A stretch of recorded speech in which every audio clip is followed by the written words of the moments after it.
حضرت مفتی تقی عثمانی صاحب دامت برکاتہم کا شعر ہے نا کہ یہاں تو عین منزل ہے، وہ کیا ہے یار، تھکن سے چور ہو جانا.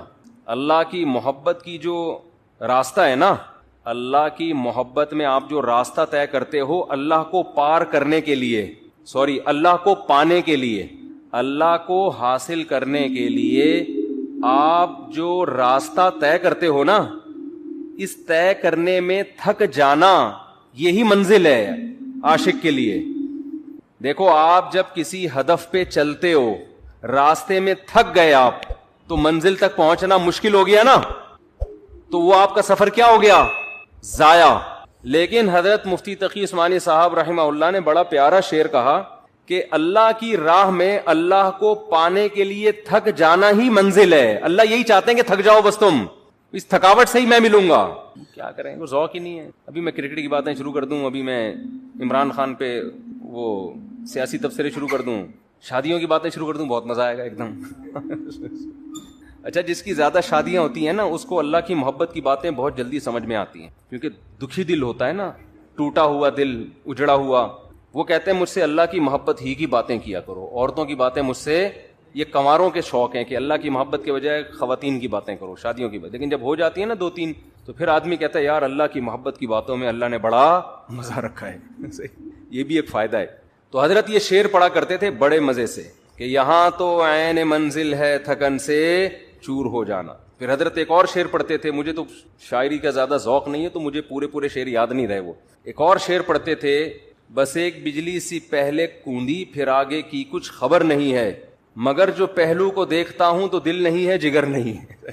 یعنی اللہ کی محبت میں ہم دل بھی گواں بیٹھے اور جگر بھی. پہلو کو دیکھ رہے ہیں تو نہ دل نظر آ رہا ہے ہمیں، نہ جگر نظر آ رہا ہے. تو محبت کے اصول تو کچھ اور ہوتے ہیں نا، اس میں تھوڑی انسان پابند ہوتا ہے. آپ نے اپنی محبوبہ کو ٹائم دیا 10 منٹ کا ملاقات کا، تو ایسا تھوڑی ہوگا آپ اینڈ ٹائم پہ پہنچے. ٹھیک اسٹاپ واچ لگا کے 10 منٹ کی میٹنگ ہوئی، اچھا جی میٹنگ برخاست، ہمارا آپس کی میٹنگ 10 منٹ کی طے ہوئی تھی، چلتے ہیں، آپ اپنا خیال رکھیے گا، مجھے بھی میرا بھی رکشا کھڑا ہوا انتظار کر رہا ہے. ایسے ہوتا ہے. وہاں تو ٹائم ویسٹنگ ہی کیا ہے، مطلوب ہے. وقت کا ضائع کرنا ہی عاشق کے لیے کہ بھائی ٹائم ویسٹ کرو، ہم آئے اس لیے ہیں. ہاں کوئی بزنس کی میٹنگ ہو رہی ہے یا کوئی کسی کو، اس میں آدمی ٹائم دیکھتا ہے، بھائی 10 منٹ 15 منٹ ہو گئے، بس اب جاؤ یار، اپنا دماغ کیوں کھا رہے ہو ہمارا. وہ بار بار میں واقعہ سناتا ہوں نا حضرت موسیٰ علیہ السلام والا. موسیٰ علیہ السلام کی جب اللہ سے کلام ہوا، اس واقعے سے میں ایک سبق دلاؤں گا آپ کو. بہت سے لوگ کہتے ہیں ہم جب ذکر کرتے ہیں تو ذکر میں مزہ نہیں آتا. حدیث میں آتا ہے نا 100 دفعہ صبح لا الہ الا اللہ وحدہ لا شریک لہ لہ الملک ولہ الحمد یحیی و یمیت وہو حی لا یموت. کیسا مزیدار کلمہ ہے، کیسا مزیدار کلمہ. چائے بڑی خاندانی چیز ہے یار. آپ کو ایک بات، جب آدمی 24 گھنٹے چائے نہ پیے نا، پھر چائے پی کے بیان کرے تو عجیب ہی لطف آتا ہے اس میں. میں نے کافی دیر بعد اب چائے پی ہے نا، اور کڑک دودھ پتی، تو میری کھوپڑی ایک دم ایکٹیو ہو گئی ہے آج. تو سوچو سٹے میں کیا ہوگا. ہم خام ہمیں چرسیوں کو برا بلا کہتے ہیں، ہیروئنچیوں کو برا بلا کہتے ہیں. تو میں نے اکثر دیکھا جب میرا دماغ تھکا ہوا ہوتا ہے بیان نہیں ہوتا، دماغ فریش ہوتا ہے تو اس کے اثرات بیان میں بھی آ رہے ہوتے ہیں، دماغ چلتا ہے. تو میں ابھی نا کڑک سی دودھ پتی نہیں پینی چاہیے، عادت خراب کر دی نا ہم نے. تو کیا کہہ رہا تھا یار میں، حضرت موسیٰ علیہ السلام کے واقعے سے میں ایک سبق دلاؤں گا. بہت سے لوگوں کو اشکال ہوتا ہے کہ یہ جو ذکر اللہ ہے نا، معاذ اللہ یہ ٹائم ویسٹنگ ہے. نہ ہم کوئی ترقی کر رہے ہیں اس میں، نہ ہم انسانیت کی خدمت کر رہے ہیں. اب آپ جتنا دیر ذکر میں لگاتے ہو، یہ لا الہ الا اللہ کی تسبیح کتنی مزیدار ہے. لا الہ الا اللہ وحدہ لا شریک لہ لہ الملک ولہ الحمد. بعض روایات میں یحیی و یمیت بھی ہے، بعض میں اس کے بغیر بھی ہے. یحیی و یمیت وہو حی لا یموت وہو علی کل شیء قدیر. یہ حدیث میں آتا ہے جس نے 100 دفعہ صبح پڑھا تو کوئی شخص اس سے زیادہ نیکیاں اپنے اعمال میں جمع نہیں کر سکتا سوائے اس شخص کے جو 100 سے زیادہ دفعہ پڑھ لے. اب یہ جو ہمارا پڑھا لکھا طبقہ ہے نا، وہ کہتا ہے یار یہ ٹائم ویسٹنگ ہے. یہ کیا ہے بھائی، اتنی دیر میں کسی غریب کو کھانا کھلا دو. کیا خیال ہے؟ آپ نے دیکھا ہوگا نا کچھ لوگ مسجد میں بیٹھے ہوتے ہیں، لا الہ الا اللہ لا الہ الا اللہ ذکر کر رہے ہوتے ہیں.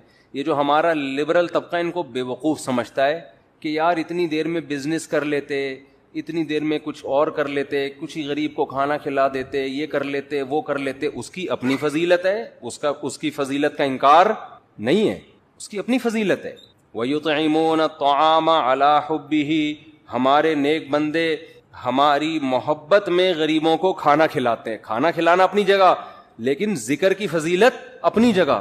ذکر کی اتنی فضیلت ہے کہ رسول اللہ صلی اللہ علیہ وسلم نے ایک حدیث میں فرمایا کہ صحابہ نے پوچھا یا رسول اللہ سب سے افضل عمل کون سا ہے؟ آپ صلی اللہ علیہ وسلم نے فرمایا اللہ کا ذکر کرنا، یہ جو تسبیحات ہیں.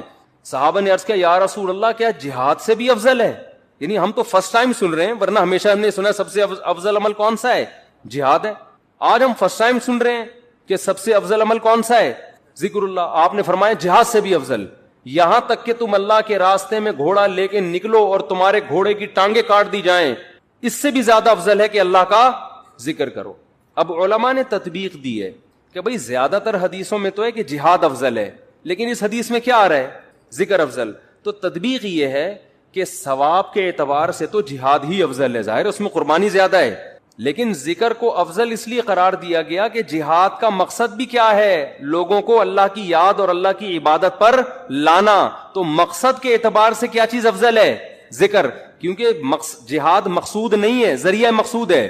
جہاد مقصود نہیں، کیونکہ فقہا لکھتے ہیں کہ جہاد میں کوئی بھی کام ایسا نہیں ہوتا جو اللہ کی پسند کا ہو، کیونکہ خون خرابہ ہے، اور خون خرابہ قرآن کیا کہتا ہے؟ اللہ کو پسند نہیں ہے.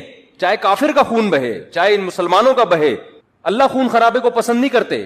لیکن اس لیے خون خرابہ پسند کیا جا رہا ہے کہ اگر یہ نہیں ہوگا تو تمہارا خون خرابہ ہو جائے گا، پھر صحیح ہے نا، کفر غالب آ جائے گا اور فساد، زنا پھیلا دے گا، دنیا میں برائی پھیلا دے گا. اس کی مثال ایسے آپ کی باڈی میں کوئی کانٹ چھانٹ کرے، اچھا کام ہے، لیکن جب پھوڑا نکل آتا ہے تو وہ پھیل نہ جائے، کینسر نہ بن جائے، تو بالآخر اس کو آپریٹ کر کے نکالنا پڑتا ہے. گردہ نکال دیتے ہیں ڈاکٹر. اب کسی کا گردہ نکال دینا، اس کی کمر کا آپریشن کر کے یہ کوئی بذات خود اچھا کام ہے؟ برا کام ہے. لیکن بھائی وہ مجبوراً اس لیے کرنا پڑ رہا ہے کہ یہ گردے میں کینسر کی رسولی بن گئی ہے، یہ نہیں کاٹا تو دوسرا بھی خراب ہو جائے گا. تو جہاد کا تمام فقہا بیان کرتے ہیں بذات خود یہ فساد ہے، زمین میں ایک فساد ہے، لیکن اس کو پسند اس لیے کیا گیا ہے کہ یہ نہیں ہوگا تو اس سے بڑا فساد ہوگا.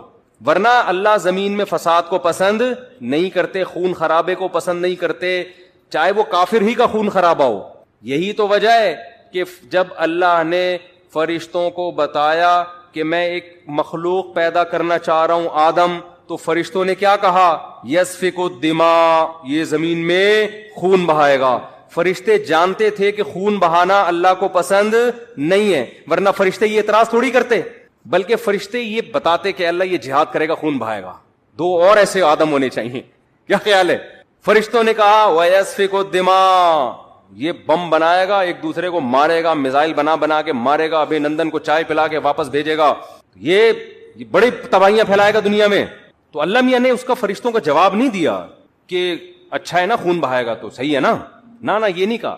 اللہ نے کہا اعلم ما لا تعلمون، ٹھیک ہے تم نے اس کی ایک بیڈ کوالٹی بیان کی ہے کہ خون بہائے گا، لیکن اس کی کچھ اچھی گڈ کوالٹیز بھی ہیں وہ تم نہیں جانتے. تو اس سے صاف پتہ چلتا ہے اللہ زمین میں خون خرابے کو پسند نہیں کرتے، مجبوری ہے. تو اس لیے نبی نے ذکر کو افضل قرار دیا کہ جہاد سے مقصد کیا ہے؟ اللہ کا نظام اور اللہ کی محبت لوگوں کے دلوں میں آئے، لوگ اللہ کو یاد کریں. تو مقصد کے اعتبار سے ذکر کی فضیلت ہے جہاد پر، ثواب کے اعتبار سے کس کی فضیلت ہے؟ جہاد کی فضیلت ہے. ظاہر ہے وہ ذکر کرنے والے کا کیا جا رہا ہے، لیکن جہاد میں تو آپ کے خون بہتا ہے، آپ کا بہت بڑی قربانی دینی پڑتی ہے. تو اب میں عرض کر رہا تھا کہ ہمارا جو لبرل طبقہ ہے نا، جو خوش قسم کے لوگ ہوتے ہیں، جو بڑے آج کل براڈ مائنڈڈ بنے پھرتے ہیں، اسلام کے فلسفیانہ انداز سے آپ ان سے بڑی لمبی چوڑی تقریریں کروا لیں، لیکن اللہ کا ذکر نہیں کرتے. اور نہ کرنا تو چلو اتنا بڑا جرم نہیں ہے، جو ذکر کر رہا اس کو کیا سمجھتے ہیں؟ بے وقوف. کیا بھائی یہ فلاں بزرگ سے بیعت ہے اور ان کی وہاں بیٹھا ہوتا ہے مسجد میں، صبح صبح انہوں نے بولا یہ اللہ اللہ کیا کرو تو بیٹھ کے اللہ اللہ کر رہا ہوتا ہے، یا کسی حدیث میں پڑھ لیا یہ ذکر کرنا. اچھا، اپنے کاموں کو بنانے کے لیے وظیفے پڑھنے والے مارکیٹ میں بہت. آپ کہیں دیکھے ہو نا اللہ اللہ کر رہا ہے تو سمجھ لو اس کی شادی نہیں ہو رہی، کسی نے اس کو شادی کا وظیفہ بتایا. ایسے نیک مارکیٹ میں شارٹ ہیں جو اللہ اللہ کر رہے ہیں صرف اللہ کو یاد کرنے کے لیے. ایسے نیک مارکیٹ میں کیا ہیں؟ شارٹ چل. تو ایسے نیک لوگوں کو لوگ بے وقوف بھی سمجھتے ہیں کہ ٹائم ویسٹنگ، یہ کر لیتے یہ کر لیتے یہ کر لیتے. ہم نے اپنے اکابر کو دیکھا ہے جنہوں نے بڑے بڑے کام کیے لیکن آپ ان کے ذکر کیا ڈیٹیل میں جائیں تو ایسا لگتا ہے یار یہ تو اتنا ٹائم یہ ذکر اللہ میں گزارتے تھے, ان کے پاس باقی کاموں کے لیے ٹائم کب بچتا تھا, لیکن باقی کام بھی انہوں نے بہت کیے. تو یہ جو لبرل طبقہ ہے نا ہمارا, ان کو یہ صوفی ٹائپ کے لوگ جو اللہ اللہ کر رہے ہیں تسبیح پکڑ کے یا ویسے ہی, ان کو یہ برے لگتے ہیں کہ ٹائم ویسٹ کر رہے ہیں. لیکن بات یہ ہے کہ جب انسان کو کسی سے محبت ہوتی ہے تو محبوب کی یاد میں ٹائم ویسٹ کرنا یہ اس کو ویسٹ ٹائم کی ویسٹنگ لگتا نہیں ہے. یہی تو منزل ہے بھائی, ہم پیدا ہی اللہ کے لیے ہوئے ہیں, ہو جائے اللہ کی یاد میں ٹائم ویسٹ, سبحان اللہ, اور کیا چاہیے. جانا کس کے پاس ہے, ہم نے اللہ کے پاس جانا ہے. تو ٹائم بچانا کہتے کس کو ہیں, میری یہ سمجھ میں نہیں آتا. ایک صاحب مجھ سے الجھ گئے کہ اتنا ٹائم ویسٹ کر رہے ہیں. میں نے کہا ویسٹنگ آف ٹائم کی ڈیفینیشن کیا ہے, کیا ڈیفینیشن ہے اس کی, یہ بہت امپورٹنٹ سوال ہے. دیکھو گورے کا معیار الگ ہے ٹائم ویسٹ کرنے کے بارے میں, مسلمان کا معیار الگ ہونا چاہیے. جب آپ منزل متعین کر لیتے ہیں نا تو اس منزل کی طرف جو بھی راستہ آپ کو لے کے جائے گا اس میں ٹائم کھپانا ٹائم ویسٹنگ نہیں ہے. اور جو کام آپ کو اس منزل سے ہٹا رہا ہے چاہے دیکھنے میں وہ کتنا قیمتی کام لگے, لیکن اسلام اس کو ٹائم ویسٹنگ کہتا ہے. مثال وہی میں ڈاکٹر اور باکسر والی لے آتا ہوں. آپ کا ہدف تھا ڈاکٹر بننا, صبح شام آپ کیا کر رہے ہو, باکسنگ سیکھ رہے ہو. اب باکسر تو کہے گا زبردست یار یہ آدمی ٹائم کا بڑا پابند ہے, ٹھیک صبح 8 بجے آ کے مکے لگاتا ہے, پھر جا کے ناشتہ کرتا ہے, پھر تھوڑا آرام کرتا ہے, اس کے بعد پھر دوپہر ٹائم. تو دیکھنے میں تو لگ رہا ہے کہ یہ ٹائم ویسٹ نہیں کر رہا, لیکن جس آدمی کو پتا ہو کہ آپ کا ہدف ڈاکٹر بننا ہے وہ کہے گا یہ ٹوٹلی ٹائم آپ کا کیا ہو رہا ہے, ویسٹ, ٹوٹلی, اس کا کچھ بھی فائدہ نہیں ہے فیوچر میں. آپ میرے پاس لوگ آتے ہیں 40 سال کے 45 سال کے کہ ہم عالم بننا چاہتے ہیں, مدرسے میں داخلہ لے کے ہم کیا بننا چاہتے ہیں, عالم. میں ان سے کہتا ہوں آپ دین کا علم حاصل کر لیں بقدر ضرورت, قرآن کی تفسیر پڑھ لیں, احادیث پڑھ لیں, بقدر ضرورت مسائل سیکھ لیں. پراپر عالم بننے کا ٹائم اب گزر گیا ہے, اب ٹائم ویسٹ ہوگا آپ کا. کہتے ہیں یار میں علم دین میں اپنے آپ کو کھپاؤں اور ٹائم ویسٹ. میں کہتا ہوں بھائی بات یہ ہے کہ جتنی 8 سال آپ کو محنت کرنی پڑے گی نا اس کا آؤٹ پٹ اتنا اب نہیں نکلے گا. اس کی وجہ اس سے زیادہ آپ کسی اور کام میں اپنی صلاحیتیں کھپا سکتے ہو, اس کا آؤٹ پٹ زیادہ اچھا ہوگا. جیسے کوئی آدمی 50 سال میں میڈیکل کالج میں ایڈمیشن کے لیے جائے, ابے تو 4 سال وہاں لگائے گا, 2 سال پھر ہاؤس جاب ہوگی, اس کے بعد تجھے ایکسپیرینس چاہیے نا. ایکسپیرینس کے لیے 15 20 30 سال کے بعد جا کے انسان ڈاکٹر بنتا ہے, جو لوگ کہتے ہیں ہاں یہ اب کیا ہے, اسپیشلسٹ ہے یا واقعی ایک تجربے کار ڈاکٹر ہے. تو اس وقت ہے تو آپ کا انا للہ ہو چکا ہوگا, یا آپ اتنے بوڑھے ہو چکے ہوگے کہ کام کرنے کا ٹائم ہی نہیں ملے گا. آج جو علماء آپ کو کام کرتے نظر آ رہے ہیں نا یہ وہ تھے جو 18 سال کی عمر میں فارغ ہو چکے تھے, پھر انہوں نے تدریس کی. میں اپنی مثال دے دیتا ہوں آپ کو, شو مارنے کے لیے نہیں, کیونکہ یوٹیوب پہ نا میرے بارے میں بہت سا لوگوں نے اوٹ پٹانگ چیزیں بھی شائع کی ہوئی ہیں کہ یہ لطیفوں کے علاوہ اس بیچارے کو کچھ نہیں آتا, اس کے بیان میں حوالے نہیں ہوتے. تو شو مارنے کے لیے نہیں, انسان جب کوئی کام کر رہا ہوتا ہے تو اپنا انٹروڈکشن تو کروا دیتا ہے نا. آپ کسی ڈاکٹر کے پاس جاتے ہیں کہ میں اپنا کڈنی کا علاج کرنا چاہتا ہوں آپ سے, آپ کڈنی کے اسپیشلسٹ ہیں, تو ڈاکٹر کی ذمہ داری ہے نا کہ وہ ثابت کرے کہ ہاں جی میں کڈنی کا اسپیشلسٹ. آپ اس سے پوچھ رہے ہیں کہ آپ کڈنی کے اسپیشلسٹ ہیں, میں آپ سے علاج کروں گا, تو آپ کے پاس کیا دلیل ہے؟ ڈاکٹر تواضع میں, ارے ہم تو خادم, ہم کہاں میں کیا کڈنی کا پتہ, ہم تو جاہل ہیں. تواضع میں آ گیا نا ڈاکٹر, ارے کڈنی کیا ہوتا ہے مجھے تو یہی نہیں پتا کڈنی کی اسپیلنگ کیا ہے, میں کوئی سڈنی سے تھوڑی آیا ہوں جو مجھے کڈنی کا پتا ہو. تو ایسے موقع پہ اپنی جو کوالیفیکیشن ہے یا جو بھی آپ کے اندر ایبلٹی ہے اس کو شو کرنا یہ کوئی تواضع کے خلاف نہیں ہے. ہاں اس میں میں نہیں کہتا کہ میں عالم ہوں, لیکن میں عام لوگوں سے کہتا ہوں کہ بھائی ٹوٹا پھوٹا آپ سے زیادہ اللہ نے علم دے دیا, باقی بڑے بڑے علماء کے مقابلے میں تو ہم. ایک صاحب نے مجھے کہا نا کہ آپ اگر عالم ہیں, آپ کو قرآن و حدیث اگر آتا ہے تو امام ابو حنیفہ کی تقلید کیوں کرتے ہو آپ؟ پھر آپ کو تو خود آتا ہے قرآن و سنت, اور اگر آپ کو نہیں آتا تو آپ جاہل ہو, پھر بیان کیوں کر رہے ہو لوگوں میں؟ سمجھ میں نہیں آئی بات. سے کہا کہ ہم آپ کے مقابلے میں جاہل نہیں ہیں, آپ کے مقابلے میں عالم ہیں, ابو حنیفہ کے مقابلے میں جاہل ہیں. صحیح ہے نا, قرآن حدیث ہمیں آتا ہے اتنا نہیں جتنا امام ابو حنیفہ کو آتا تھا, لیکن اس سے زیادہ آتا ہے جتنا آپ کو آتا ہے. ان صاحب سے میں نے کہا تو ایک ٹائم ہوتا ہے نا انسان کا. کہاں سے کہاں بات چلی گئی, میں وہ ذکر کی بات کر رہا تھا کہ یہاں تو عین منزل ہے تھکن سے چور ہو جانا. حضرت مفتی تقی صاحب کے شعر کی وضاحت کر رہا تھا میں کہ اللہ کی راہ میں, اللہ کی محبت میں ٹائم ویسٹ کرنا ہی کیا ہے, اور تھک جانا ہی منزل ہے. اللہ یہی تو چاہتا ہے مجھے پانے کے لیے تھک جاؤ, تو بس تھک جاؤ تو آخرت میں مل جاؤں گا, دنیا میں تو نہیں ملتا میں کسی کو, تو آخرت میں مل جاؤں گا میں تمہیں. تو اس میں بتا رہا تھا کہ ذکر کو آج ہمارے پڑھے لکھے طبقے نے, کوئی بچہ اگر صبح بیٹھ کے 100 دفعہ تسبیح پڑھ رہا ہو, ابا پیچھے سے آ کے تھپڑ لگائے گا, مگر ٹائم ویسٹ کر رہا ہے, تجھے انڈے لینے کے لیے بھیجا تھا میں نے, تو کچھ پڑھ لے.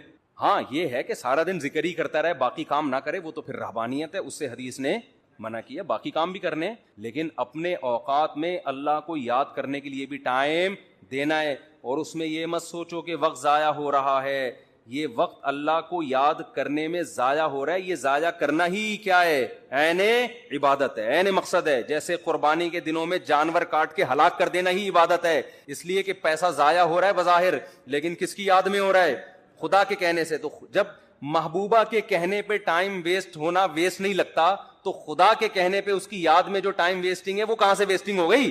کسی عاشق سے پوچھو کہ محبوبہ نے تمہیں بلایا, وہ کہے گا میں پہلے بہت ٹائم دے چکا ہوں, مزید ٹائم نہیں میں وہ تو بھاگا بھاگا جائے گا.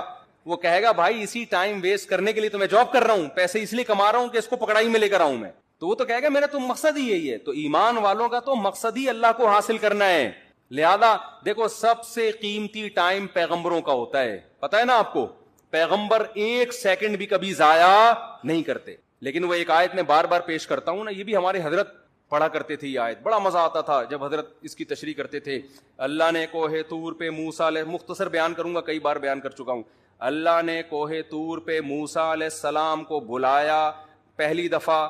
اللہ میاں نے موسیٰ علیہ السلام سے پوچھا وما تلک بیمینک یا موسیٰ, اور یہ تیرے دائیں ہاتھ میں کیا چیز ہے اے موسیٰ. اتنا لمبا کلام بظاہر ٹائم ویسٹنگ ہے یا نہیں ہے؟ ابے کیا ہو گیا, تم لوگ بھی تو کچھ ذوق پیدا کرو. بظاہر تو یہ ٹائم ویسٹنگ ہے. اے اللہ تو نے موسیٰ علیہ السلام کو بلایا ہے اور تو خود ہی کہتا ہے وقت کا ضیاع کرنا حرام ہے, ناجائز ہے. قرآن و سنت سے ہمیں پتہ چلتا ہے انسان کی زندگی میں سب سے قیمتی چیز کیا ہے, وقت. حدیث میں آتا ہے من حسن اسلام المرء ترکہ ما لا یعنی, اسلام کی اچھائی یہ ہے لا یعنی چیزیں, یعنی وہ چیزیں جن کا نہ دنیا میں فائدہ اور نہ آخرت میں فائدہ, ان چیزوں کو چھوڑ دو. تو نبی نے خود نہیں چھوڑا ہوگا ان چیزوں کو, بیٹھے ہوئے ویسے ہی بیٹھے ہوئے, کیوں بیٹھا ہوا ویسے ہی, ابے ویسے ہی کچھ نہیں ہوتا بھائی, کچھ کر لو یار. ہاں کچھ کر کر کے تھک گئے ہو اس لیے بیٹھے ہوئے ہو, تو پھر ویسا ہی نہیں ہے. آپ بولو ریلیکس ہونے کے لیے بیٹھا ہوں میں, ویسے ہی کچھ نہیں ہوتا. آج ہمارا زیادہ تر ٹائم ویسے ہی گزر رہا ہے. کوئی بستر پہ پڑا ہوا ہے نا, تو کیا تو کام کر کر کے تھک گیا ہے تو ریلیکس ہو رہا ہے؟ نہیں بھائی ریلیکس نہیں ہو رہا. 7 گھنٹے سو چکا ہوں میں, 8 گھنٹے سو چکا, اب کیوں سو رہا ہے ویسے ہی. تو یہ ٹائم ویسٹنگ ہے یا نہیں ہے؟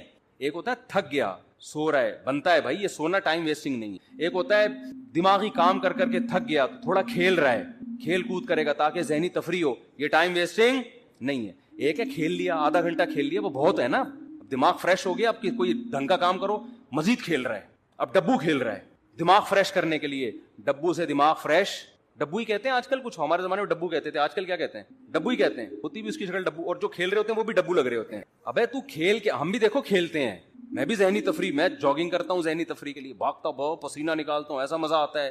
جم چلے گئے, بچوں کے ساتھ بہت آدمی انجوائے کرتا ہے, بچوں کے ساتھ کھیلے, محبت بھی ہوتی ہے, بہت بچے اچھے بھی لگتے ہیں. اللہ کا شکر ہے آج تک, میں نے بچپن میں 2-4 دفعہ ویڈیو گیم کھیلا تھا, پھر بڑوں نے ڈانٹ کے نا تھپڑ لگا کے چھین. اس کے بعد سے جب مدرسے میں ہم گئے ویڈیو گیم نہیں کھیلا. وہ نادر علی نے کھلوا دیا تھا, وہ تو بیچارے نے وہ بلا کے چلو یار, وہ تو اس کی محبت میں تھوڑا سا ہم نے کہا چلو, مجھے گن پوائنٹ پہ بٹھا دیا, میں کیا کرتا. پھر اس کا دیکھ کر ڈھکن جب ہی کھلے گا جب یہ کھولو, تو وہ تو میرا ٹائم ویسے نہیں, کھانا کھانا تھا میں نے. لیکن نارملی اس قدر مجھے یہ چیز زہر لگتی ہے کہ یار آپ باقاعدہ ارادہ کر کے ٹائم ضائع کر رہے ہو, جبکہ آپ کو پتا ہے کہ یہ ٹائم قیامت تک میری زندگی میں دوبارہ نہیں ملے گا. کیسے کھیل رہے ہوتے ہیں ویڈیو گیم یار, کیسے کھیل رہے ہو, 1-1 گھنٹہ لگے ہوئے اسکور بنا کے, کیا مل رہا ہے تمہیں اسکور بنا کے؟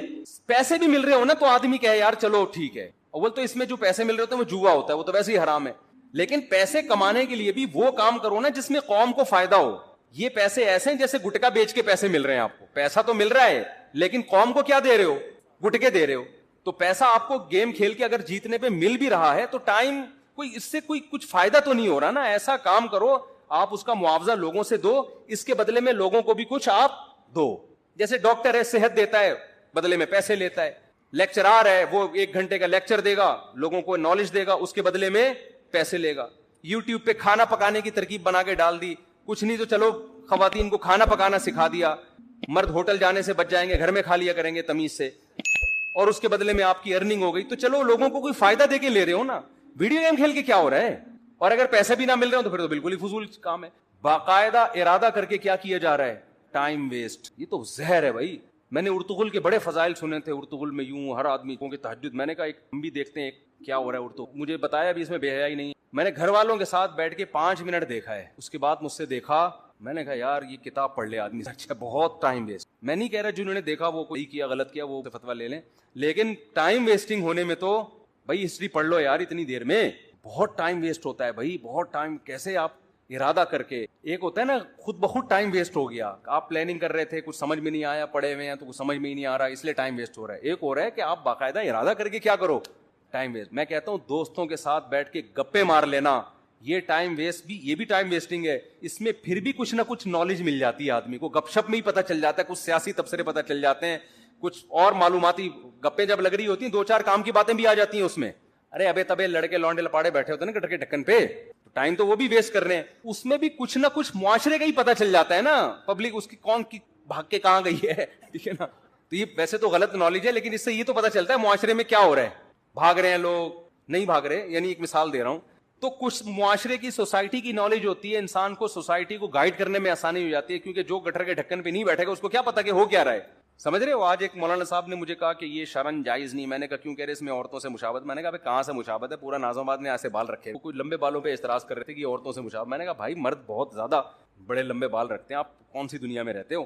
ایک مولانا صاحب مجھے کہنے لگے کہ اس پہ فتویٰ دیں کہ محبت کی شادی جائز نہیں, کیوں کہہ رہے ہیں یہ ناکام ہوتی ہے. میں نے کہا حضرت آپ پتہ دنیا میں ہیں ونس اپون اے ٹائم کہ ماں باپ پکڑ کے شادی کر دیا کرتے تھے, اب شادیاں 99% محبت ہی کی. یہ فتویٰ مارکیٹ میں چلنے والا وہ پہلے ہوتا تھا کہ بچہ جب سے پیدا ہوا نظر جھکی ہوئی ہے اس کی, اس نے دیکھا ہی نہیں کسی. ابا نے کہا کہ وہاں تیری شادی کر رہا ہوں میں, بچہ شرم سے بھاگ گیا. لڑکے کی بات کر رہا ہوں, لڑکیوں میں تو اور شرم ہوتی تھی, شرم سے بھاگ گیا. اس کو تو محبت تھی نہیں نا, ابا نے شادی کرا دی اور کامیاب لائف گزار. میں نے کہا یہ ونس اپون اے ٹائم اب سیٹنگوں سے ہو رہی ہے. اگر آپ شادیوں کو ہی غلط قرار دے دو گے تو لوگ کہیں گے یار محبت کا ایک رزلٹ صحیح نکل رہا تھا شادی, وہ رزلٹ بھی مفتی صاحب نے کیا کر دیا, حرام. تو خالی محبتیں رہ جائیں گی, شادی مارکیٹ سے کیا ہوگی.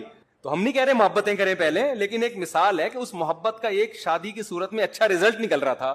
اب وہ رزلٹ پہ آپ پابندی لگا رہے ہو. محبتوں پہ کسی کا باپ بھی پابندی نہیں لگا سکتا اس زمانے میں. سمجھ میں آ رہی ہے بات. وہ اتنی ہو رہی ہیں, کو ایجوکیشن سسٹم ہے, وہاں لڑکی آپ کے ساتھ بیٹھی ہوئی ہے, یہ جتنی بھی نظر جھکائے پڑ جاتی ہے نا انسان کی, پھر پسند آئے گی. تو اسلام نے بھی راستہ دیا بھائی تو شادی کر لے. تو جب انسان بالکل ہی بند کمرے میں بیٹھ کے بات کرتا ہے نا, تو وہ گٹر کے ڈھکن پہ بیٹھے گا تو پتا چلے گا نا کہ بند کمرے سوسائٹی میں ساری شادیاں کیسی ہو رہی ہیں. ہم تو بیٹھے ہیں, پہلے بیٹھتے تھے اب نہیں بیٹھتے. تو گٹر کے ڈھکنوں پہ بیٹھے گا تو پتا چلے گا سوسائٹی میں. وہ پھر مثال دیتا ہوں نا یار, بڑا بےہودہ سا لطیفہ ہے لیکن کیا کریں. وہ ابا نے بچے سے پوچھا بیٹا پتا ہے علامہ اقبال کون تھے؟ بیٹے نے کہا نہیں پتا. کہہ رہا اچھا لیاقت علی خان کا پتا ہے؟ کم بخت اسکول جاؤ تو پتا چلے نا. تو بیٹے نے ابا سے کہا ابا آپ کو ستار کا پتا ہے؟ ابا گھر پہ رہو تو پتا چلے نا. سمجھ میں آ رہی ہے. تو جو جہاں رہتا ہے اس کو وہاں کے حالات بولو, رہو گے سوسائٹی میں. تو میں کہتا ہوں جو دوست احباب تختوں پہ بیٹھ کے گپے لگاتے ہیں غلط ہے, میں اس کو پروموٹ نہیں کر رہا, اس کا بھی ایک لمٹ لگائیں گپے, ایک لمٹ. لیکن پھر بھی یار اس میں کچھ نہ کچھ فائدہ ہوتا ہے. ویڈیو گیم میں تو کچھ بھی فائدہ نہیں ہے. تو دوستوں کے ساتھ گپے لگا لیا کرو, تفریح ہو جاتی ہے, ہوا خوری ہو جاتی ہے. یہ کام نہ کیا کرو خدا کا واسطہ, یہ جو ویڈیو گیم والا کام ہے اس میں ٹائم ویسٹنگ کے علاوہ کچھ بھی نہیں ہے. تو جلدی سے بات کو سمیٹ کے ختم کروں, میں لمبی ہوتی جا رہی ہے. تو میں یہ عرض کر رہا تھا کہ حضرت موسیٰ علیہ السلام کو نا, جب میں یہ عرض کر رہا تھا اسلام میں وقت کی حفاظت کی بہت زیادہ ویلیو. تو وقت کا تقاضا یہ ہے, وقت کی حفاظت کا تقاضا یہ ہے کہ بات جب کی جائے تو ٹو دا پوائنٹ کی جائے. یہی تقاضا ہے نا. اب کوئی ڈاکٹر صاحب کے پاس جائے, اس کو فیور ہے اور گھنٹہ لگا دے بتانے کے لیے کہ فیور ہے, ڈاکٹر کہے گا بھائی تو میرا ٹائم کیوں ویسٹ کر رہا ہے, مختصر ڈاکٹر کہے گا نا. لیکن کمال ہے, موسیٰ علیہ السلام جب اللہ کے پاس گئے ہیں تو اللہ میاں موسیٰ علیہ السلام سے پوچھ رہے ہیں کہ اور یہ کیا ہے آپ کے دائیں ہاتھ میں اے موسیٰ. ظاہر یہ بھی ٹائم ویسٹنگ ہے یا نہیں ہے بھائی. یہ پہلی بات تو اے اللہ تو سیدھا سیدھا کام بتا, موسیٰ کو کرنا کیا ہے, فرعون کے پاس جانا ہے بھیج دے, یہ معجزہ دکھا دے بس جاؤ. بھائی سوال پوچھنے کی ضرورت کیا, تجھے پتا ہے نا لاٹھی ہے, اور اگر پوچھنا ہے تو ما ھذا یہ کیا ہے یہ پوچھ لے. کتنا لمبا کلام, اور یہ تیرے دائیں ہاتھ میں کیا چیز ہے اے موسیٰ. موسیٰ علیہ السلام تو پیغمبر تھے, ٹائم ویسٹ بالکل بھی نہیں کرتے تھے. حضرت موسیٰ کو ٹائم بچاتے ہوئے تاکہ میں جو اپنا ہدف ہے فرعون کے پاس جانا اس کو فوکس کروں. میں اس ہدف ٹائم جتنا ضائع ہوگا, یہاں بظاہر ضائع ہو رہا ہے ٹائم, تو اتنا جواب دیتے لاٹھی. یہی جواب دینا میں آپ سے پوچھتا ہوں, اور یہ آپ کے کھوپڑی پہ کیا رکھا ہوا ہے, کیا نام ہے آپ کا, عبد الرحمان بھائی, آپ کہیں گے ٹوپی, یہی کہیں گے نا آپ, یہ نہیں کہیں گے یہ میرے سر پہ ٹوپی ہے, یہ تو نہیں کہیں گے. تو موسیٰ علیہ السلام نے ٹائم بچانے کی کوشش نہیں کی. موسیٰ علیہ السلام نے اس سے بھی لمبا جواب, قال ہی عصایا, موسیٰ نے کہا یہ میری لاٹھی ہے. اللہ نے یہ نہیں پوچھا تھا کس کی لاٹھی ہے, اللہ نے پوچھا تھا اور یہ تیرے دائیں ہاتھ میں کیا چیز ہے اے موسیٰ. حالانکہ اے موسیٰ کہنے کی بھی ضرورت نہیں ہے, بات موسیٰ سے ہی ہو رہی ہے.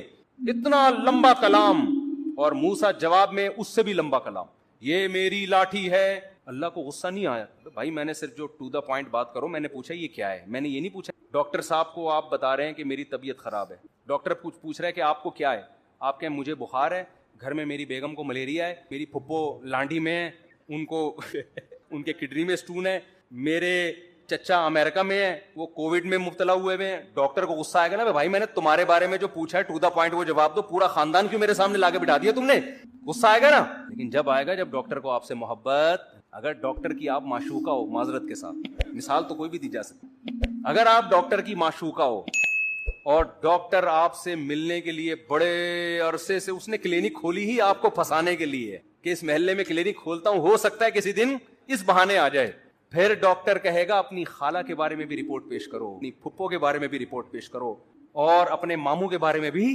تفصیل سے بتاؤ, جتنی ڈیٹیل بتا سکتی ہو بتاؤ, پھر میں اپنی پھپھو کے بارے میں بتاؤں گا. آئی بات سمجھے, ہم پھپھو کھیلیں گے آپس میں, پورا خاندان جب تک ختم نہیں ہوگا نا ڈاکٹر خاموش نہیں ہوگا. ڈاکٹر کہے گا علاج مقصود نہیں ہے, یہ کلینک تو آپ کو پھنسانے کے لیے کھولی ہم نے, مقصد ہی یہاں ٹائم ویسٹنگ ہے, صحیح ہے نا, آپ سے بات کرنا ہی کیا ہے, مقصود ہے.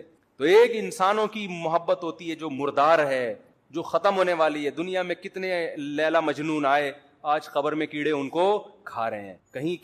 کہیں کا وہ مجنون نے کوشش کی کہ لیلا کی قبر میں جا کے وزٹ کر کے آؤں, وہ سب سڑ گئے, مر گئے.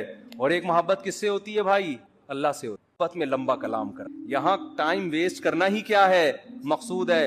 اور موسیٰ علیہ السلام کی محبت کو شے آ گئی اور کہہ رہے ہیں ہیا عصایا, یہ میری لاٹھی ہے, اتوکئ علیہا. اب کوئی لبرل آدمی بیٹھا ہوا ہوتا, سائنٹسٹ وہاں پہ پڑھا لکھا, وہ ٹائم کیلکولیٹ کر رہا ہوتا ہے, اتنی دیر میں موسیٰ علیہ السلام اتنی چیزیں ایجاد کر سکتے, قوم کی اتنے غریبوں کو کھانا کھلا سکتے, تو یہ کیسے نبی ہے معاذ اللہ ہے بھائی, یہ کیا قوم کے قائد بنیں گے, یہ کیا قیادت کریں گے, یہ لوگوں کو ٹائم بچانے کی ترغیب کیسے دیں گے. ان سے تو سوال پوچھا گیا یہ کیا ہے, جواب میں پوری رپورٹ پیش کر دی انہوں نے, اتنا لمبا کلام. لیکن موسیٰ کے سامنے کوئی لبرل ایسی بات کرے تو موسیٰ علیہ السلام کہیں گے کمبخت, تیرے دل میں اس خدا کی محبت نہیں ہے, ذرا اس رب کی محبت کی چنگاری پیدا کر لے, بھی تو ایسے ہی ٹائم ویسٹ کرے گا. اور یہ ٹائم ویسٹ نہیں ہے, یہ کائنات بنی ہی خدا کی محبت پیدا کرنے کے لیے, تو یہ تو ساری چیزیں اللہ نے اس لیے بنائی ہیں, تو یہی تو مقصد ہے. بلکہ موسیٰ کو جب بھیجا نا اللہ نے فرعون کے پاس, تو موسیٰ علیہ السلام کہیں گے اللہ نہ بھیج, یہیں کوہ طور پہ ہی مجھے بٹھا لے. وہ تو اللہ نے آرڈر دے دیا تھا فرعون کے پاس جاؤ, تو چلے گئے, ورنہ دل موسیٰ علیہ السلام کا جانے کا نہیں چاہ رہا تھا, بس یہی دل چاہ رہا تھا اللہ سے ہی ہم کلام ہوتا رہوں, میں اللہ سے ہی باتیں کرتا رہوں. تو قال ہی عصایا, اب وہاں کوئی لبرل بیٹھا ہوا ہے, سائنٹسٹ بیٹھا ہوا ہے, تو موسیٰ علیہ السلام پر اعتراض کر. موسیٰ علیہ السلام کیا کہہ رہے ہیں, ہی عصایا, یہ میری لاٹھی ہے, اتوکئ علیہا, اس پہ میں ٹیک بھی لگاتا ہوں, واہش بہا علی غنمی, درختوں کے پتے جھاڑ کر اپنی بکریوں کو پتے بھی کھلاتا ہوں, ولی فیہا معارب اخری, اور اے اللہ بہت سارے اور بھی کام ہیں, پرمیشن دے تو پوری رپورٹ پیش کر دوں تیرے سامنے. سمجھتے ہو کہ نہیں سمجھتے؟ تو یہ ہے ذکر اللہ کا فلسفہ. اس لیے صبح و شام کچھ اللہ اللہ بھی ہمیں, کوئی بات نہیں ٹائم ویسٹ, دل لگے نہ لگے, لا الہ الا اللہ, کوئی عبادت کے لائق نہیں ہے سوائے اللہ کے, لہ الملک وحدہ لا شریک لہ, اکیلا ہے, اس کے ساتھ کوئی شریک نہیں ہے, لہ الملک, اسی کے لیے بادشاہی ہے, ولہ الحمد, قابل تعریف صرف وہی ذات ہے, یحیی, جس کو چاہتا ہے زندگی دیتا ہے, مردوں کے زندہ پیدا کر دیتا ہے نا, انڈے سے چوزا نکال دیتا ہے, مردہ چیز تھی, ویمیت, جس کو چاہتا ہے موت دیتا. مائیکل جیکسن نے پورا زور لگا دیا 100 سال زندہ رہنے کا, اللہ نے چاہا 50 سال کے بعد ڈاکٹروں کے پینل کے بیچ میں سویا ہے, صبح پولیس بھی اس کو نہیں اٹھا سکی. اتنے بڑے بڑے تصرفات کس نے اپنے ہاتھ میں رکھے ہیں, اللہ نے. کتنے میڈیکل سائنس نے ترقی کر لی, پھر بھی ڈاکٹر بھی مر جاتے ہیں, اور کوئی ضروری نہیں کہ پوری عمر 50 سال میں مر جاتے ہیں, 40 سال میں مر جاتے ہیں.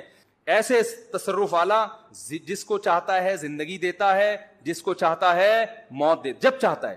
وَهُوَ حَيٌّ لَا يَمُوتُ, خود زندہ رہتا ہے, لا يموت, اس پر کبھی موت نہیں آئے گی. وَهُوَ عَلَى كُلِّ شَيْءٍ قَدِيرٌ, اے اللہ ایک ایک جملے میں کیا تیری تعریف کروں, بس کمپلیٹ یہ ہے کہ عَلَى كُلِّ شَيْءٍ قَدِيرٌ, جو چاہتا ہے کر گزرتا ہے. کتنا مزیدار کلمہ ہے یا نہیں ہے؟ 100 دفعہ پڑھ لو صبح. شیطان کیا کرے گا, یہاں دل نہیں لگ رہا, یہ بڑا پرابلم ہوتا ہے. شیطان کہتے تیرا دھیان نہیں بٹ رہا, مزہ نہیں آ رہا, چھوڑ دو مزے کو یار. ہم نے بڑے بزرگوں سے سنا ہے کہ اگر اللہ کے ذکر میں دل نہ لگ رہا ہو نا تو ٹینشن نہ لیا کرو, یہ سوچا کرو زبان تو اللہ کو یاد کر رہی ہے نا, یہ بھی بہت بڑی زبان یاد کر رہی ہے, کافی ہے. دل بھی انشاءاللہ ایک نہ ایک دن لگ جائے, نہ بھی لگے تو عین منزل ہے تھکن سے. کیا خیال ہے, نہ لگے دل یار. میں نے قصہ سنایا نا, ہمارے کلاس فیلو تھے مدرسے میں, وہ جیسے ہی نماز کے لیے کھڑے ہوتے نیند آ جاتی. وہ بےچارے بڑے بیزار کہ یار ویسے ٹھیک رہتا ہوں نماز کے لیے, تو سجدے میں جاتے ہم ان کو کونیاں مار کے اٹھے نماز میں نا, اٹھ جا بھائی اگلا سجدہ آنے والا ہے. بہت تنگ آ گئے نا. انہوں نے حضرت کو لکھ کے دیا, حضرت نے کہا کہ کوئی بات نہیں یار, آپ جان کے تو اللہ کو یہی ادا پسند ہے کہ نیند آ رہی ہے, دل نہیں لگ رہا, پھر بھی کیا کر رہے ہیں, میرے حکم پر عمل. مزوں کی زندگی جنت میں ہے. یہاں نماز میں مزہ آ جائے اچھی بات ہے, ذکر میں مزہ آ جائے یہ تو زیادہ اچھی بات ہے. مزہ نہیں آ رہا کوئی بات نہیں, زبان سے کرتے رہو چاہے مزہ نہ بھی آئے, آخرت میں اللہ ذکر کی لذت انشاءاللہ دے دے گا. قرآن میں آتا ہے کہ جنتی اللہ کا ذکر کریں گے لذت حاصل کرنے کے لیے, کیونکہ وہاں تو ان کو وہ مزہ آئے گا جو موسیٰ علیہ السلام کو اللہ سے بات چیت میں مزہ آ رہا. تو جنتیوں کو اللہ کا نام لینے میں جنت میں ذکر کا کوئی ثواب نہیں ہے, یہاں ثواب ہے, وہاں کوئی ثواب نہیں ہے. کیوں؟ وہاں جنتیوں کو مزہ اس کام میں آ رہا ہوگا, اللہ کو یاد کرنے میں, اللہ کی حمد و ثنا کرنے میں. تو اس لیے ذکر میں مزہ آئے نہ آئے کر لیا کرو, ہمت کر کے عادت ڈالو اس. تو خیر میں بات کو بس سمیٹ رہا ہوں 5 منٹ میں. تو میں یہ عرض کر رہا تھا کہ شیطان کیا کرتا ہے, آپ کو آپ کی منزل سے ہٹاتا ہے. ہماری منزل کیا ہے, جنت. تو ہم نے فوکس ان اعمال کو کرنا ہے جو ہمیں کہاں لے کے جاتے ہیں, جنت میں. اور وہ اعمال اللہ نے قرآن میں بیان کیے ہیں کہ زنا مت کرو, چوری مت کرو, سمجھ رہے ہو, جھوٹ مت بولو, پیسوں میں کرپشن. یہ ساری آیتیں میں پڑھوں گا نا تو بیان لمبا ہو جائے گا, ایک ایک چیز پر آیت ہے. وَيْلٌ لِّلْمُطَفِّفِينَ إِذَا اكْتَالُوا عَلَى النَّاسِ يَسْتَوْفُونَ, اپنا حق جب لینے کی باری آتی ہے پورا حق لیتے ہو, جب دینے کی باری آتی ہے ڈنڈی مارتے ہو. یہ کام مت کرو. اوفوا بالعہد, کسی سے ایگریمنٹ کرو تو معاہدوں کو پورا کرو. لا يحل لكم ان ترثوا النساء کرہا, عورت کا مال بولو نا مت کھا. سمجھتے ہو بہت ساری اس طرح کی, اس میں کسی کا اختلاف نہیں ہے, کوئی حنفی کا, شافی کا, کوئی اہل حدیث کا, کوئی, اس پہ سب متفق ہیں. لیکن چیزوں پہ بحث نہیں ہوتی. ہماری بحث شروع کہاں سے ہوتی ہے, ان موضوعات سے شروع ہوتی ہے جو قرآن نے بیان نہیں کی. کیوں شروع ہوتی ہے, اپنی علمیت کو جھاڑنے کے لیے کہ مجھے یہ بھی آتا ہے, مجھے رفع الیدین کی حدیثوں کا سارا پتا ہے, مجھے امام کے پیچھے فاتحہ والی حدیث حوالوں کے ساتھ یاد. کوئی مولوی لے آؤ میرے سامنے جس کو پتا ہو. یہاں سے شروع ہوتی ہے ہماری تقریر, سمجھ رہے ہو نا. ابے عوام کو اس کا کیا فائدہ, یہ تو صحابہ میں اختلافی مسئلہ تھا. ہمارے حضرت سے کسی نے فون کر کے پوچھا کہ وہ فلاں کہتے ہیں امام کے پیچھے فاتحہ اگر نہیں پڑھتے نماز نہیں ہوتی. تو حضرت کا اس پہ رسالہ ہے اصل الفتاوی میں عربی میں کہ امام کے پیچھے فاتحہ فقہ حنفی میں جائز نہیں ہے, اس کے دلائل عربی میں رسالہ ہے. تحقیق کتنی تھی, لیکن حضرت نے فون پہ وہ تحقیق نہیں جھاڑی. حضرت نے ان سے کہا کہ جو آپ کو اس بحث میں الجھا رہا ہے نا, کہہ رہا ہے امام کے پیچھے فاتحہ نہیں پڑھو گے تو نماز نہیں ہوتی, اس سے کہو کہ کیا صحابہ میں بعض ایسے تھے جو فاتحہ پڑھنے کے قائل نہیں تھے؟ تو وہ یقیناً ایسے صحابہ تھے. تو کہا ان کی ہو جاتی تھی, جب ان کی ہو جاتی تھی ہماری بھی ہو جاتی ہے. ٹھیک ہے نا, مختصر جواب دیا کہ بھائی کوئی اور کام میں لگا اپنے آپ کو, کیونکہ حضرت اس کو وہ رسالے میں الجھا دیتے, پھر وہاں سے جواب, پھر یہاں سے جواب, اور پھر وہ جب مرنے سے پہلے بہت بڑا امام کے پیچھے فاتحہ والے مسئلے میں PhD کر کے جاتا, اور ساری زندگی علماء کو برا بلا کہنے میں. ابے ان کو کیا پتا, یا تو اہل حدیث کی مخالفت میں زندگی کھپا دیتا یا حنفیوں کی مخالفت. صحابہ کرام میں فاتحہ پڑھنے والے بھی تھے اور نہیں پڑھنے والے بھی, لیکن ان بحثوں کو انہوں نے موضوع نہیں بنایا. جس کے پاس جو حدیث پہنچی عمل کر رہا ہے اس پہ. انہوں نے موضوع کس کو بنایا, روم اور فارس کو. لڑنا ہے بھائی, جہاد کرنا ہے. سلطنت بڑی بڑی جو سلطنتیں ہزار سال سے ان کے اکھاڑ کے پھینک دیا انہوں نے, اکھاڑ کے وہاں جا کے اسلام قائم کیا. پھر کوئی زور سے آمین کہہ رہا ہے, کوئی کیا کہہ رہا ہے آہستہ آمین, اگلے کی واٹ لگا دی. اگلے کی کیا لگا دی, ایسی کی بت پرستی ختم کر دی. محمود غزنوی نے سومنات کے مندر توڑ دیے نا, حنفی تھا محمود غزنوی, تو اس کو شافیوں سے بھی کوئی مسئلہ نہیں تھا, کیونکہ ہندوستان میں کیرلا میں شافی بھی بہت تھے, انہوں نے بھی محمود غزنوی کا ساتھ دیا ہوگا. بھائی بت پرستی کے سب خلاف ہیں, کوئی بات نہیں یار, فاتحہ پڑھ رہا ہے نہیں پڑھ رہا, یوں کر رہا ہے نہیں کر رہا, کر رہا تو اللہ کی عبادت ہے نا, تو اس سے کیا ہو جاتا ہے یوں کر لیا یوں نہیں کیا. آپ نے ایسے ایشوز بنا دیے قوم میں, اور لوگ پھر انہی لوگوں کو بہت بڑا اسکالر سمجھ رہے ہیں، حالانکہ یہ اندر سے کیا ہوتے ہیں؟ کھوکھلے. جس کے پاس علم میں مضبوطی ہوگی وہ کبھی بھی ان مسائل میں قوم کو الجھانے کی کوشش نہیں کرے گا. اس کو پتہ ہے قرآن کے اصل موضوعات یہ ہے نہیں. تو میں عرض کر رہا تھا کہ ہمارا ہدف کیا ہونا چاہیے؟ جنت. شیطان کا ہدف کیا ہے؟ میں کہہ رہا تھا شیطان اپنے ویژن میں اور اپنے ٹارگٹ میں کلیئر ہے، ہم کلیئر نہیں ہے. تبھی شیطان کی پلاننگ بڑی جاندار ہوتی ہے. ہماری پلاننگ جاندار اس لیے نہیں، پتہ ہی نہیں ہوتا سالے جانا کہاں ہے ہم نے، ڈاکٹر بننا ہے کہ باکسر بننا ہے، یزید پہ پی ایچ ڈی کرنی ہے، بنو امیہ پہ پی ایچ ڈی کرنی ہے. ہمارا ہدف ہی کلیئر نہیں ہے. شیطان کا ہدف کلیئر. شیطان کہتا تو بنو امیہ پہ پی ایچ ڈی کر نہ کر، میں تجھے ان اعمال سے روکوں گا جو تجھے جنت میں لے جانے سے روکیں گے. کیوں کرتا ہے یہ؟ بس یہ بات اس لیے کرتا ہے کہ شیطان کو ہم سے بغض اس لیے ہے کہ اللہ نے شیطان کو جنت سے نکال دیا، اور آدم کو کہاں لے گیا تھا اللہ؟ جنت میں. تو اس کا پڈا ہم سے بنو امیہ کا نہیں ہے. صحیح ہے نا؟ امام کے پیچھے فاتحہ والا نہیں ہے، رفع الیدین والا نہیں ہے.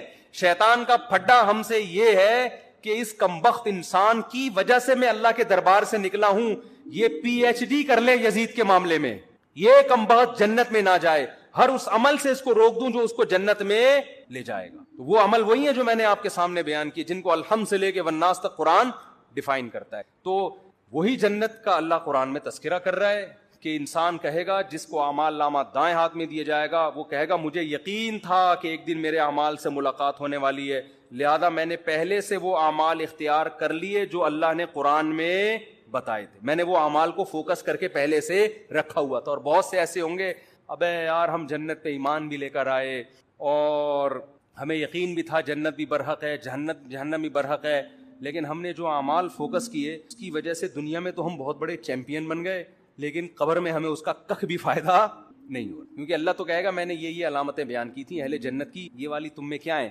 شارٹ. اہل جنت راتوں کو اٹھ کے تہجد پڑھتے ہیں، اہل جنت رشتہ داری جوڑتے ہیں، غریبوں کو مال کھلاتے رہتے ہیں، بہت ساری جو بھی اس پہ ٹاپک تو بڑا لمبا ہو جائے گا. تو وہ والی تمہارے اندر یہ ہے کہ فلاں نے نہیں کر دیا، فلاں نے نہیں کر دیا، کر دیا تو کر دیا، نمبر پلیٹ، ٹھیک ہے نا. اور ان سب باتوں کے جواب ہیں، سب کے پاس جواب ہیں. لوگ کہتے ہیں نا جواب نہیں ہے، جواب ہیں، دے دیے علماء نے. آپ تو ہم چاہتے ہیں کہ ان چیزوں سے لوگ نکلیں، لوگ کسی اور چیز کو کریں. اور جب آپ میں ضد ختم ہو جائے گی نا، پھر دلیل سے جواب بھی آپ کو سمجھ میں آئے. ابھی تو ضد کا مسئلہ بنا ہوا ہے. جب انسان کسی چیز کو انا کا مسئلہ بنا لیتا ہے، آپ دلائل کے انبار لگا دیں، وہ کبھی بھی ان دلائل کو ماننے کے لیے تیار نہیں ہوتا. ایک نئی بحث چھڑتی ہے. ایسے موضوعات کو کیا ہوتا ہے؟ ٹھنڈا ہونے دو. جب نیوٹرل ہو جاتے ہیں نا لوگ، پھر آپ آرام سے بات سمجھاتے ہو، لوگوں کی سمجھ میں وہ بات آتی ہے. ابھی تو انا کے مسئلے بنے ہوئے ہیں، اس کی سمجھ میں آئے گا بھائی. تو اللہ تعالیٰ سمجھنے کی عمل کی توفیق عطا فرمائے.